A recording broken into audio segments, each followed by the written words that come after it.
Bismillahirrahmanirrahim. Bismillahirrahmanirrahim. Assalamualaikum warahmatullahi wabarakatuh. Innal hamdalillah nahmaduhu wa nasta'inuhu wa nastaghfiruh wa na'udzu billahi min shururi anfusina wa sayyiati a'malina. Man yahdihillahu fala mudilla lahu wa man yudlil fala hadiya lahu. Asyhadu an la ilaha illallah wahdahu la syarika lahu wa asyhadu anna Muhammadan abduhu wa rasuluh sallallahu alaihi wa ala alihi wa ashabihi wa man tabi'ahum bi ihsanin ila yaumiddin wa sallama tasliman katsira amma ba'd. Jamaah hadirin dan hadirat muslimin dan muslimat rahimani wa rahimakumullah. Kita panjatkan puja dan puji syukur atas kehadiran Allah tabaraka wa taala. Pada kesempatan malam hari yang berbahagia ini, Allah azza wa jalla masih berkenan untuk mencurahkan taufik serta hidayahnya kepada kita semua, sehingga berkat taufik dan hidayah dari Allah kita masih bisa melanjutkan kajian tafsir Al-Quran yang semoga dekatnya kita kepada Al-Quran semakin menambah keberkahan hidup kita dan semakin menambah kedekatan kita kepada Allah Subhanahu wa ta'ala, dan tentu mengingatkan dalam kita mengkaji Al-Quran, terlebih dahulu modal utamanya tentunya adalah keikhlasan kita. Kita menimba ilmu dengan tujuan untuk kita amalkan. Jadi Al-Quran setelah kita ketahui maknanya, kita pahami apa sebetulnya yang dikehendaki dari kita untuk mengamalkan isi daripada Al-Quran tersebut. Jadi niat yang ikhlas, niat yang benar adalah ketika seseorang itu memang punya tujuan untuk betul-betul mengamalkan ilmu yang dia dapatkan, yang diberikan oleh Allah Subhanahu wa ta'ala. Itu tanda kejujuran niat seseorang yang menimba ilmu. Dan kedua, seseorang itu tidak akan bisa untuk mengambil pelajaran isi kandungan daripada kitab Allah Subhanahu wa ta'ala kecuali dengan terlebih dahulu memiliki rasa pengagungan terhadap kalam ataupun firman Allah Subhanahu wa ta'ala. Kita tidak akan punya perhatian kepada Al-Quran kecuali setelah kita betul-betul menyadari apa yang kita baca, apa yang kita pelajari ini adalah firman Allah. Ini kalam dari langit, bukan dari bumi. Kalaulah ada ucapan-ucapan manusia yang begitu indah dan seringkali terlontar ungkapan bahwa kalimat ini, ucapan ini layak untuk ditulis dengan tinta emas. Mungkin karena saking indahnya, saking dalam maknanya, pengaruhnya luar biasa, maka tentu firman Allah Subhanahu wa ta'ala jauh lebih layak untuk ditulis dengan tinta emas, untuk lebih kita perhatikan, untuk lebih kita renungi, karena ini adalah firman dari Sang Pencipta, bukan sembarang ucapan, bukan sembarang kalimat, semua yang termaktub di dalam Al-Quran itu kosakata yang tidak mungkin salah, sempurna, tidak ada kurangnya sama sekali, dan tidak satu orang pun bisa meniru. Gak ada orang bisa niru Quran, tidak ada. Ya. Dijamin tidak akan ada yang bisa menandingi Al-Quran. Ya. Kalau rasa pengagungan sudah muncul, disitulah Allah berikan kemudahan bagi seseorang untuk mendalami dan mengamalkan isi dari Al-Quran ini, biidznillah, dengan seizin Allah Subhanahu wa ta'ala. Dan melanjutkan kajian kita di kesempatan malam hari ini, ya, insya Allah kita akan bahas berikutnya adalah tafsir surat Al-Falaq. Ya, tafsir surat Al-Falaq.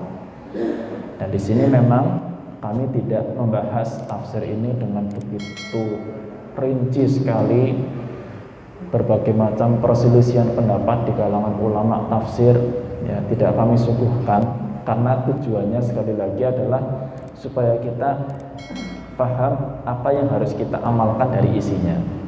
Ya, kita mungkin bisa mendapatkan tafsir-tafsir yang banyak, karena mungkin satu ayat itu, ya, satu ayat kalau akan diurai tafsirnya itu akan luar biasa sekali.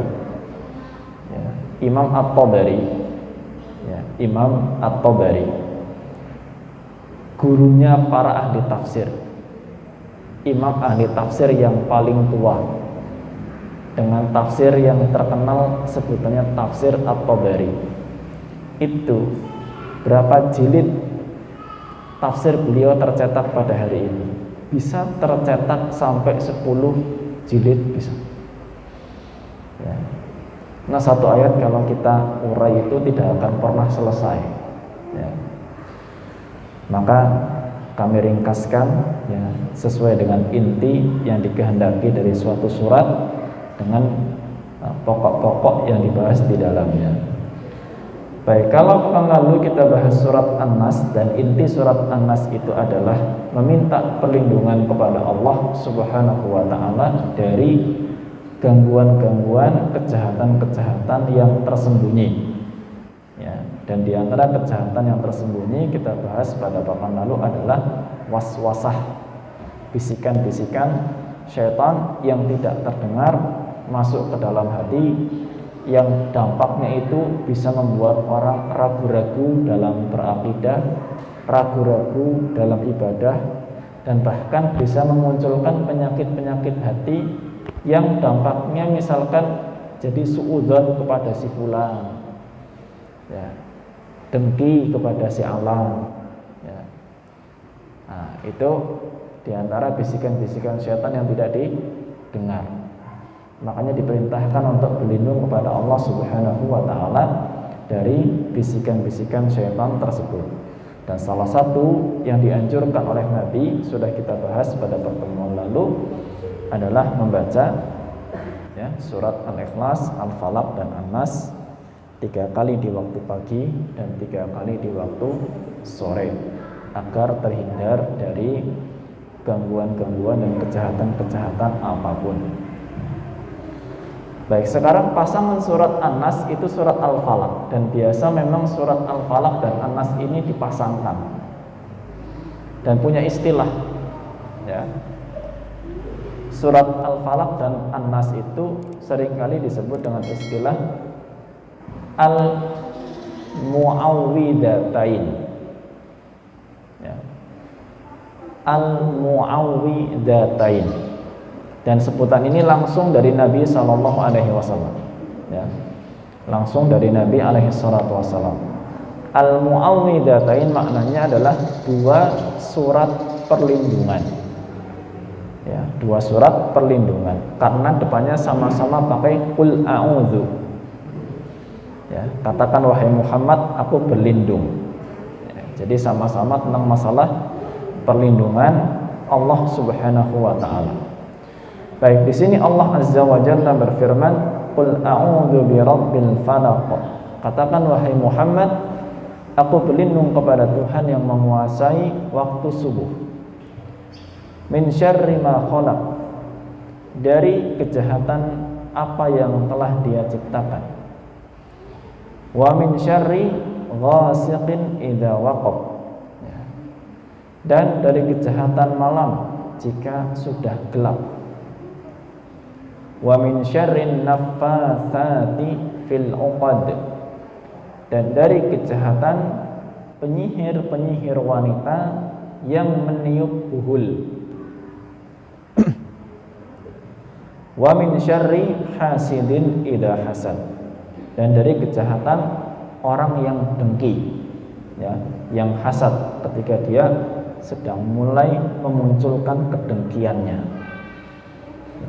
Itu kurang lebih ya terjemahan dari surat Al-Falaq ini. Dan kalau kemarin surat An-Nas itu adalah perlindungan dari sesuatu yang tersembunyi, maka di sini adalah intinya perlindungan Allah atau meminta perlindungan kepada Allah Subhanahu wa taala dari kejahatan-kejahatan yang nampak. Kalau An-Nas itu berbicara kejahatan yang tersembunyi, Al-Falaq ini berbicara tentang kejahatan yang nampak. Maka di sini ada perintah berlindung dari 4 perkara yang nampak. Ya, ada 4 perkara dalam surat ini. Pertama, min syarri ma khalaq, ya, perlindungan dari kejahatan makhluk-makhluk Allah. Ya. Yang kedua, min syarri ghasiqin idza waqab, dari kejahatan malam kalau jika sudah gelap. Yang ketiga, min syarrin nafatsati fil 'uqad, dari kejahatan para penyihir. Yang ketiga dan yang keempat, wa min syarri hasidin idza hasad, dari kejahatan para pendengki. Ya, 4 ini. Pertama, kejahatan makhluk-makhluk Allah secara umum. Baik. Maknanya bahwa Allah Subhanahu wa taala menciptakan di dunia ini memang ada makhluk-makhluk yang bisa membahayakan. Bukan berarti semua makhluk Allah itu membahayakan, tidak. Ya. Tapi ada di antara makhluk Allah yang bisa menimbulkan bahaya. Ya, bahkan manusia sendiri kan ya, bisa baik, bisa jahat. Ya.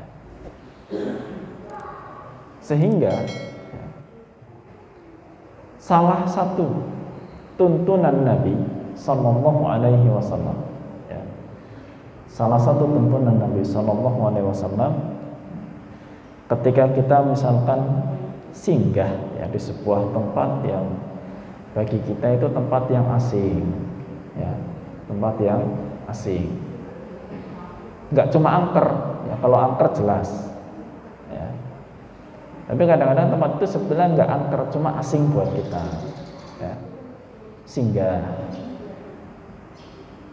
ya, termasuk diantaranya objek wisata itu asing, ya, karena bukan tempat yang kita datangi setiap hari, ya. Apalagi tempat-tempat yang jarang sekali dibacakan di dalamnya zikir, ya. Pasar, ya, tempat-tempat yang banyak kelalaian di situ. Tuntunan dari Nabi Sallallahu Alaihi Wasallam, kita dianjurkan untuk membaca zikir a'udzu bikalimatillahi tammati min syarri ma khalaq. Ya. Jika masuk di sebuah tempat, ya, yang tempat itu nampak jelas jarang sekali, hampir nggak pernah malahan, ya, dibacakan zikir di dalamnya, itulah tuntunan Nabi sebagaimana disebutkan dalam Sahih Muslim. Ya, dalam Sahih Muslim disebutkan Nabi alaihi salatu wasallam bersabda, man nazala manzilan, barang siapa singgah di suatu tempat, ya, singgah lagi perjalanan, mungkin singgah di rest area. Rest area yang dibunyikan itu biasanya musik bukan Quran. Ya. Orang yang di situ juga nggak zikir, makan, ya. Makan, ngopi, objek wisata itu tempatnya orang bersenang-senang, ya, bersenang-senang. Banyak orang lalai di situ, banyak juga malah yang sudah masuk objek wisata, waktunya sholat nanti. Yang penting wisatanya dulu, ya. Atau tempat-tempat yang lain lah, ya, termasuk tadi yang saya sebutkan, misalkan pasar atau apa. Man nazala manzilan, barang siapa masuk atau singgah di sebuah tempat, summa qala a'udzu bikalimatillahi tammati min syarri ma khalaq, mengucapkan, membaca zikir a'udzu bikalimatillah, aku berlindung dengan kalimat-kalimat Allah at-tammah, yang sempurna, min syarri ma khalaq, dari kejahatan makhluknya, ya. Singgah di suatu tempat, baca itu dulu, maka lam yadurrahu syai'un hatta yartahila min manzilihi dzalik, tidak ada bahaya sedikit pun sampai dia pergi dari tempat tersebut, ya, sampai dia pergi. Karena kejahatan itu macam-macam, ya, baik yang ditimbulkan oleh manusia atau mungkin makhluk-makhluk yang lain, misalkan hewan, ya. Mungkin kita tidak menyadari, ya, pas lagi di objek wisata misalnya ada hewan-hewan yang bisa membahayakan diri kita dan keluarga, ya, apalagi masuk ke kebun binatang, ya. Ini termasuk yang disunnahkan, masuk ke tempat-tempat demikian kita baca a'udzu bikalimatillahi tammah min syarri ma khalaq, aku berlindung dengan kalimat-kalimat Allah yang sempurna dari kejahatan makhluknya, ya. Ini pun silakan dibaca ketika mungkin kita lagi merasa takut, ya. Oh, ini kok naik mobil, ya, masuk jalan malam-malam, ya, nyasar apa ya, nah, udah mulai serem nih, nggak ada lampu misalkan, ya, kadang-kadang seperti itu, ya, masuk jalan desa gelap sepi, ya. Yang ditakutkan apa biasanya? Begal, kan? Kadang-kadang saya mau lewat jalan sepi malam-malam itu, orang-orang nasihatnya hati-hati mas, bukan begal, ya. Kalau memang alternatif jalannya itu, ya sudah, bismillah, a'udzu bikalimatillahi tammati min syarri ma khalaq. Sebetulnya zikir perlindungan itu banyak, semakin banyak kita menghafal zikir-zikir perlindungan itu semakin baik. Bismillahilladzi la yadurru ma'asmihi syai'un fil ardi wala fis sama'i wa huwas sami'ul alim. Hafalkan zikir perlindungan sebanyak-banyaknya, sehingga saat kita sedang merasa khawatir, takut akan bahaya, kita punya perbendaharaan zikir, minta perlindungan kepada Allah Subhanahu wa taala. Mentok-mentoknya nggak bisa zikir, ya kembali kepada yang kemarin, baca Al-Ikhlas 3 kali, Al-Falaq 3 kali, An-Nas 3 kali, ya, minta perlindungan kepada Allah Subhanahu wa ta'ala. Itu yang pertama, minta perlindungan dari makhluk-makhluk Allah. Yang kedua, ya, minta perlindungan dari kejahatan malam. Malam itu sebetulnya enggak jahat, ya, malam itu tidak jahat. Jadi waktu yang Allah ciptakan itu tidak ada yang buruk, ya, sehingga kita nggak boleh untuk ngecap ada waktu yang jelek. Oh, ini waktu sial ini, enggak, ya. Jangan sampai kita memberikan gelar-gelar kepada waktu dengan hal-hal yang jelek, karena itu ada larangan dari Nabi Sallallahu Alaihi Wasallam dalam hadis riwayat Muslim, la yasubbu ahadukumud dahra, ya, janganlah salah seorang kalian itu mencela waktu, ya, jangan mencela waktu, ya, kayak misalkan tahun 2020 itu tahun pandemi misalkan, ya, kemudian kita ingin menisbatkan, wah, tahun 2020 itu tahun yang jelek, ya, atau mungkin kita katakan tahunnya penyakit, ya, dengan maksud apa? Dengan maksud ingin meluapkan semacam emosi, ya. atau memang tidak senang dengan tahun tersebut disebabkan banyak hal buruk terjadi, dampaknya kan kemana-mana ya. Tapi kita nggak boleh menisbatkan yang jelek-jelek seperti itu ya. Kalaulah kita ingin mengabarkan, sekedar mengabarkan, nggak apa-apa. Oh, tahun 2020 itu di Indonesia terjadi wabah ini dan itu, silahkan. Tapi kalau sampai menjuluki tahun tersebut ya, dengan julukan-julukan yang jelek, itu nggak boleh ya. Termasuk malam hari sebetulnya nggak jelek, hanya memang malam hari semakin gelap itu semakin mudah orang untuk melakukan kejahatan ya. Makanya tadi ya, masuk di area gelap itu kan lebih menakutkan daripada masuk di area yang terang ya.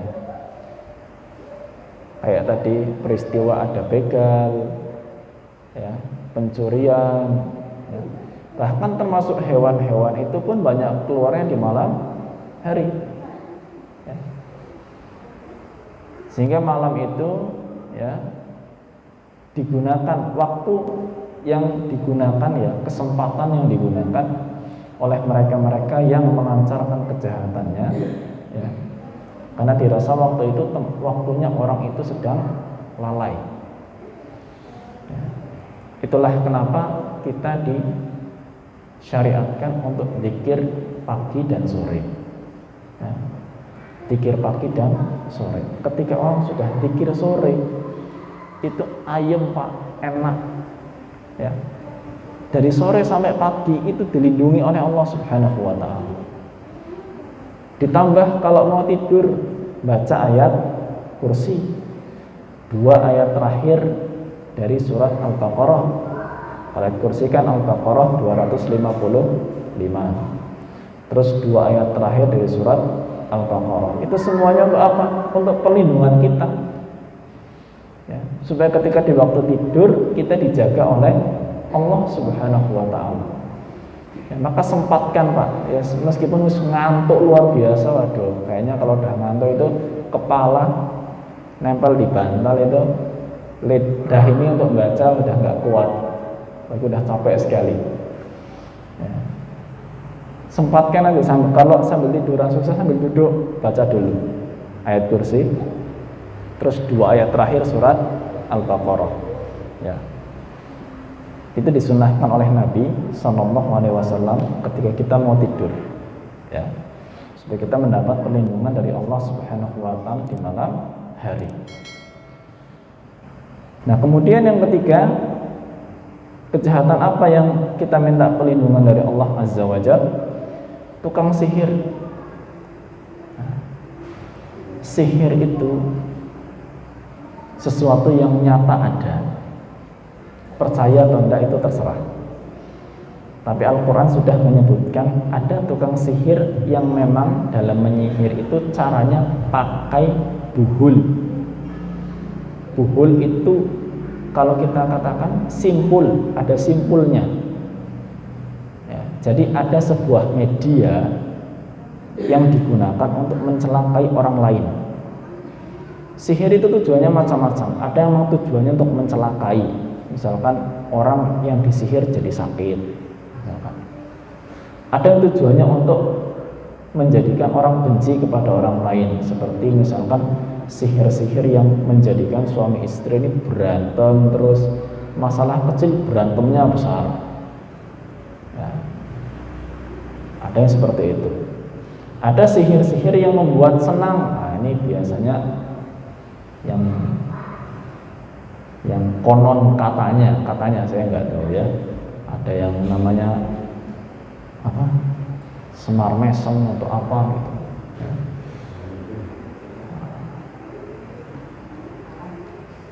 Katanya, saya nggak tahu gimana itu aslinya ya. Senang sama siapa biar mau ya, ada peletnya ya.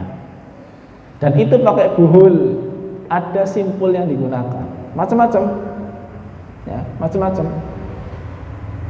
Ini sebatas pengalaman saya, ini berbicara pengalaman saja, sekitar pengalaman.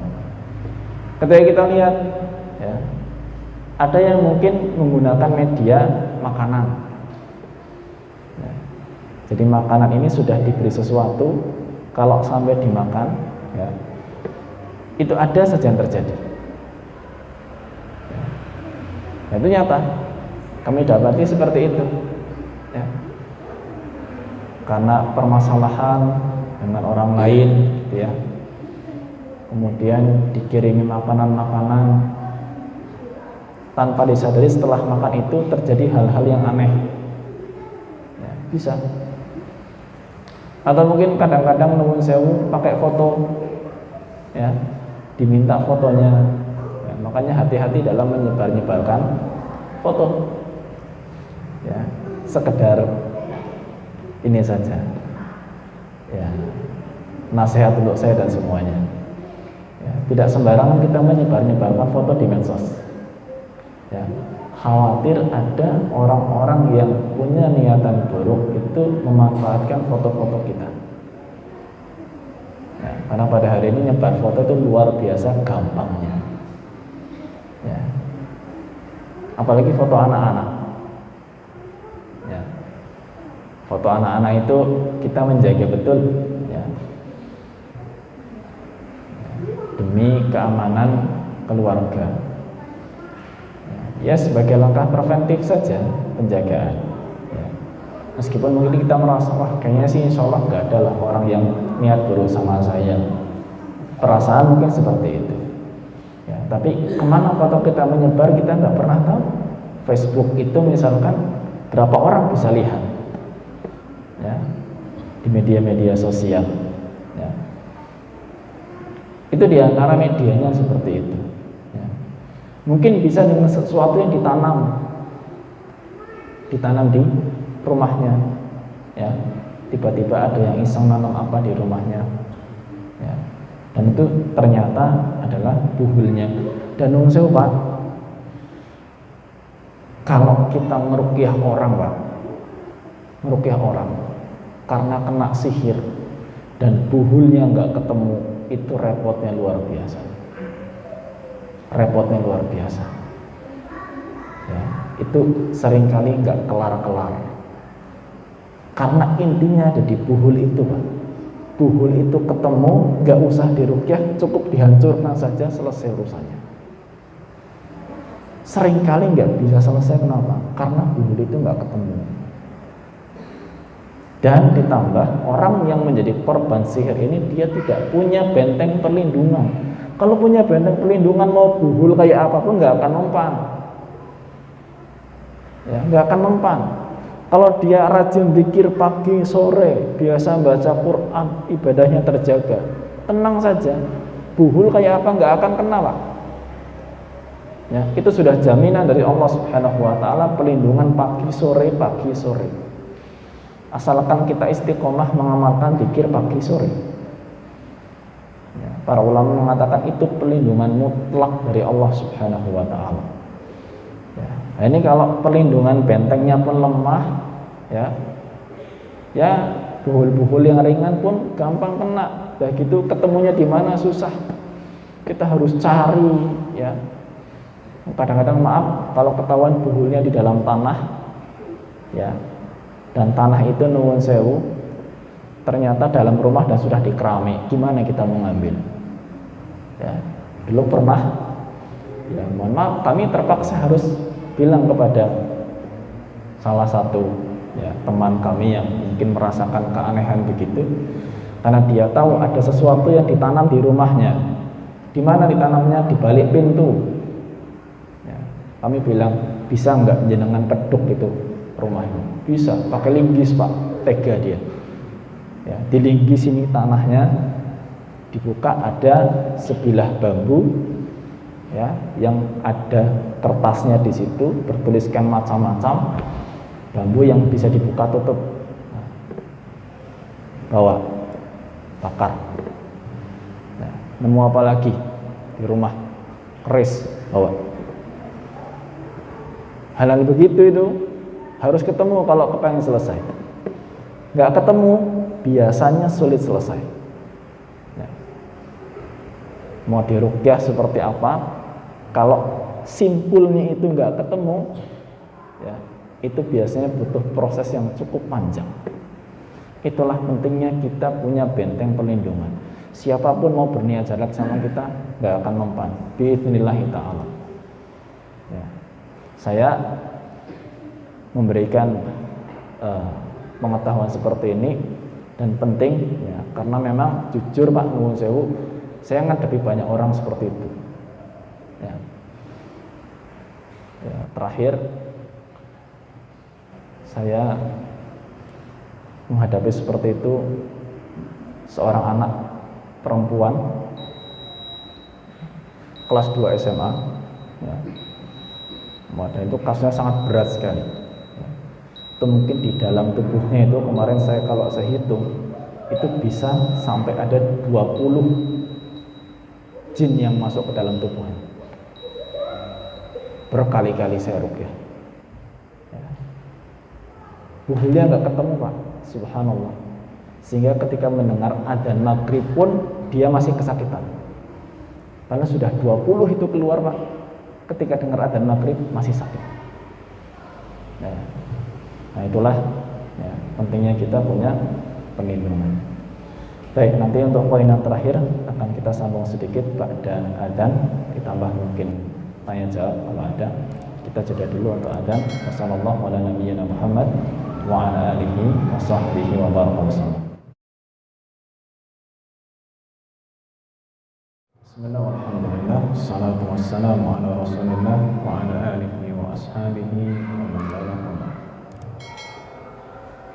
Baik, satu poin terakhir dari 4 perkara yang kita diperintahkan oleh Allah Subhanahu wa ta'ala untuk meminta perlindungan kepadanya, yaitu meminta perlindungan dari orang yang dengki, orang yang hasad, orang yang dengki. Dengki itu adalah sifat yang menginginkan nikmat pada orang lain itu hilang ya. Jadi misalkan ada orang mendapatkan kenikmatan dari Allah Subhanahu wa ta'ala, kemudian ada orang kedua nggak senang ya, dan kepengen nikmat itu hilang ya. Misalkan di kantor ada yang promosi jabatannya cepat, ada yang lambat. Yang lambat bisa nggak senang, memunculkan fitnah-fitnah dan lain sebagainya. Tetangga satu rezekinya lancar, yang lain seret. Yang seret nggak senang dengan yang rezekinya lancar. Akhirnya digibah, didoakan yang jelek-jelek. Nah, ini pentingnya kita juga minta perlindungan dari sifat-sifat atau orang yang punya sifat seperti ini, dan kita juga jangan sampai punya sifat yang demikian ya. Semua rizki itu sudah ditentukan oleh Allah Subhanahu wa ta'ala, jadi kita nggak perlu ngiri dengan yang lain.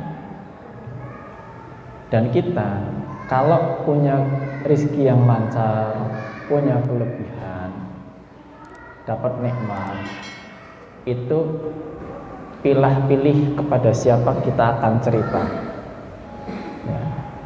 Tidak kemudian kita sebar-sebarkan kepada semua orang ya. Ada senang apa, pasang status ya. Kita kalau mau cerita tentang kebahagiaan kita itu tidak kemudian kepada semua orang harus tahu kita lagi bahagia, enggak ya. Kita cerita silahkan, tapi pilihlah siapa yang kita ajak cerita, orang yang kita percaya ya. Dan kalaupun memang kita perlu menceritakan itu ya, jangan kemudian sifatnya menjadi pamer ketika kita bersaing ya.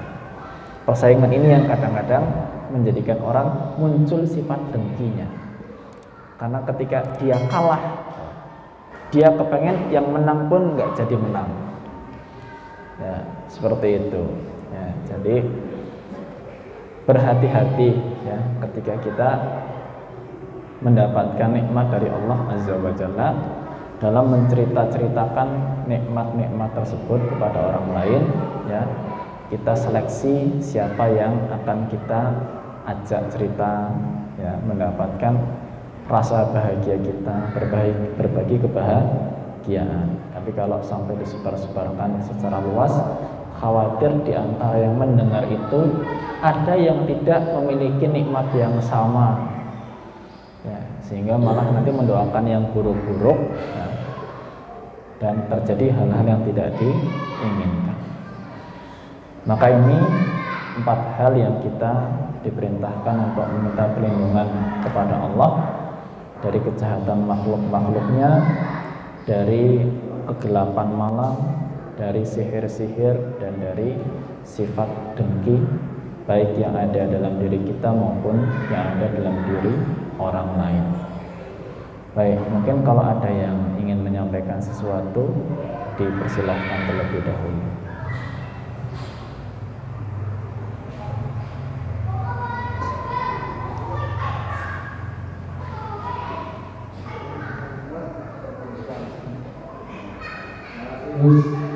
Assalamualaikum warahmatullahi wabarakatuh. Assalamualaikum.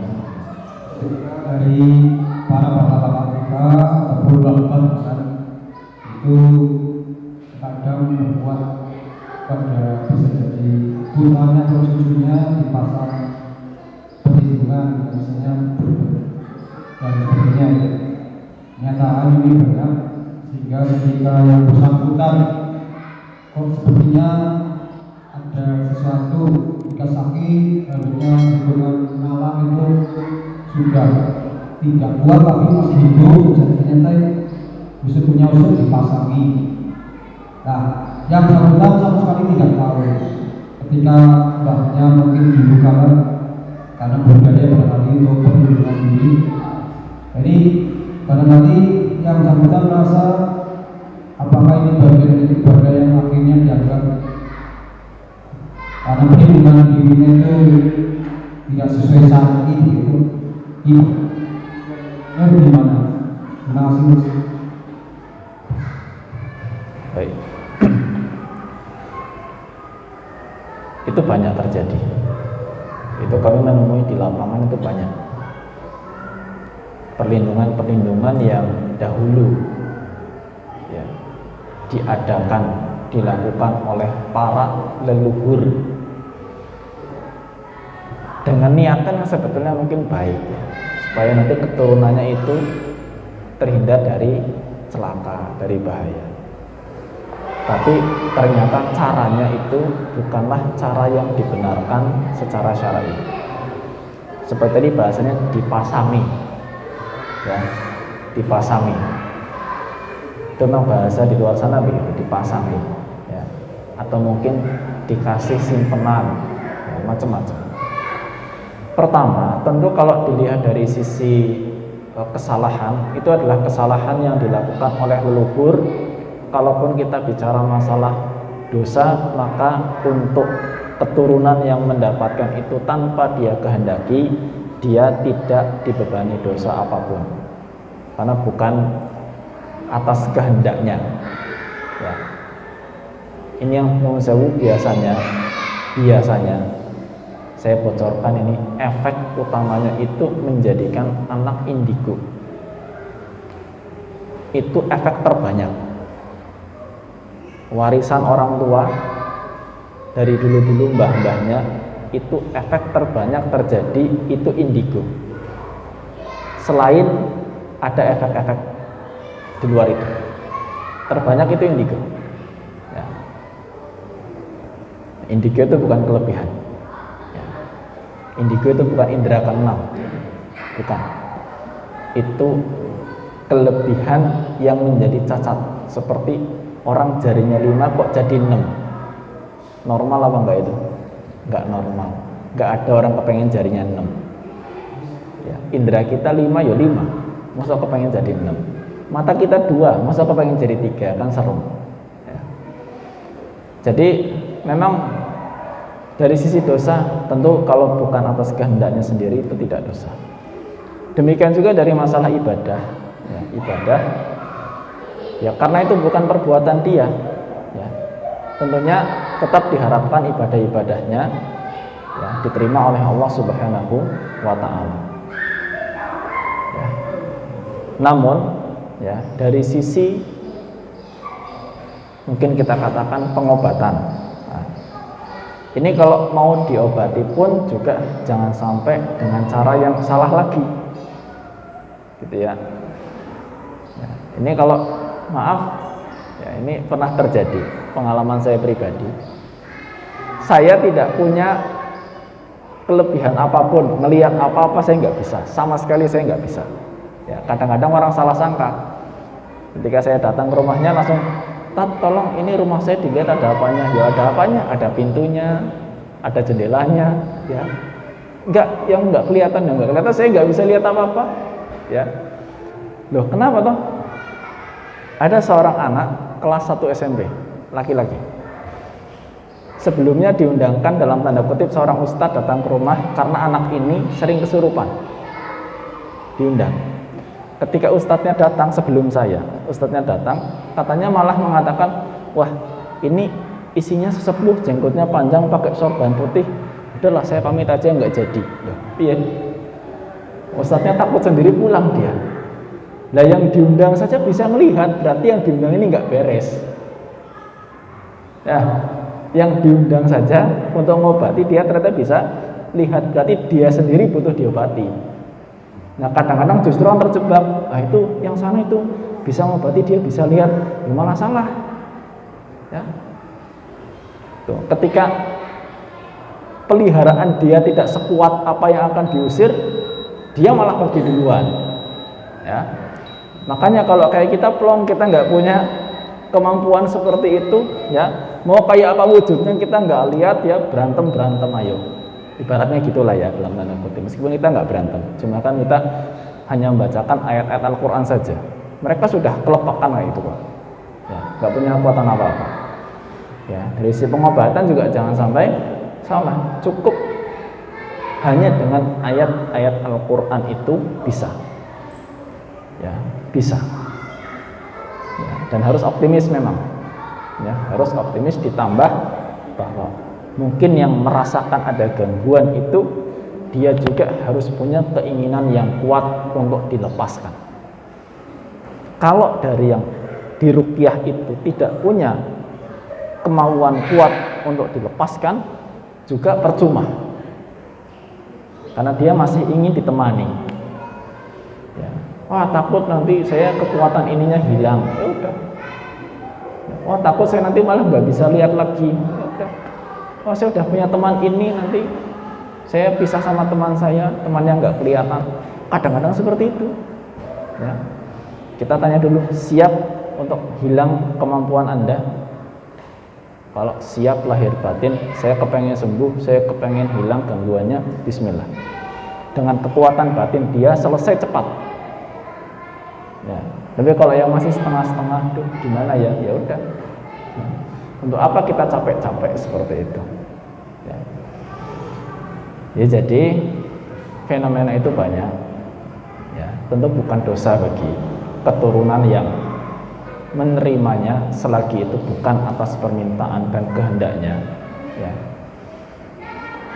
Dan insya Allah ibadahnya pun juga tetap diharapkan diterima oleh Allah Azza wa Jalla.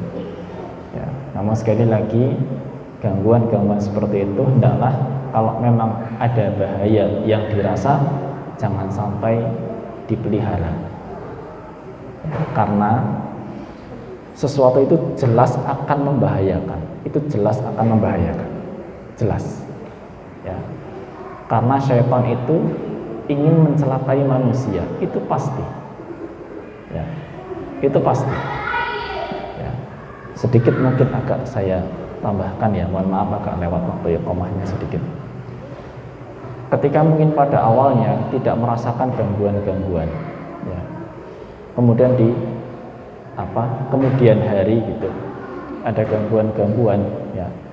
Nah, itulah saatnya seseorang itu untuk sadar bahwa hal ini bukan untuk dijaga, ya, bukan untuk dijaga. Apa bahaya yang paling fatal? Bahaya yang paling fatal adalah dia sulit ketika matinya mengucapkan kalimat la ilaha illallah. Itu paling bahaya. Nyata. Saya pernah meruqyah anak kelas 2 SMA, perempuan, udah lama. Dia Pak, Kalau suruh ngomong lancarnya luar biasa. Manggil ibunya, manggil kakaknya luar biasa. Kita cuma minta, "Dek, baca a'udzubillahi minasyaitonirrajim." Enggak bisa baca, Pak. Cuma A-nya saja. A enggak bisa. Ngomong lancar. Sama kita ngomong lancar. Ya. Kita bacakan Al-Qur'an enggak karu-karuan. Ucapkan a'udzubillahi minasyaitonirrajim. Enggak bisa. Tertahan mulutnya. Itu yang paling bahaya. Dia nggak bisa mengucapkan kalimat zikir. Ya.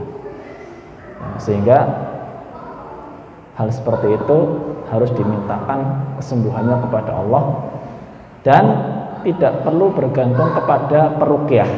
Nah, seseorang itu bisa menghilangkannya sendiri. Bisa. Nggak usah, wah ini kalau nggak diruqyah nggak hilang-hilang. Enggak. Ya. Kuatkan hati, minta kepada Allah, sembari dia juga meruqyah dirinya sendiri dengan baca Quran. Ya. Zikir yang banyak. Kenapa orang bergantung kepada peruqyah? Karena biasanya nuwun sewu, dia baca Quran pun belum bisa. Itu masalahnya. Aduh, saya belum bisa baca Quran.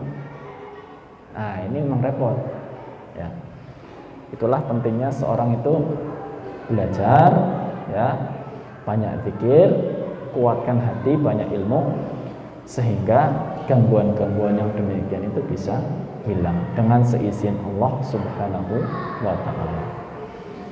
Baik, mungkin ini yang bisa saya sampaikan di kesempatan malam hari ini. Semoga Allah berikan kemanfaatan dan keberkahan. Mohon maaf atas banyaknya kekurangan tentunya. Wassallallahu ala nabiyyina Muhammad wa ala alihi wa sahbihi wa baraka wa sallam wa akhiru da'wana alhamdulillahi rabbil alamin. Kita tutup dengan doa kafaratul majlis. Subhanakallahumma wa bihamdika asyhadu an la ilaha illa anta astaghfiruka wa atubu ilaik.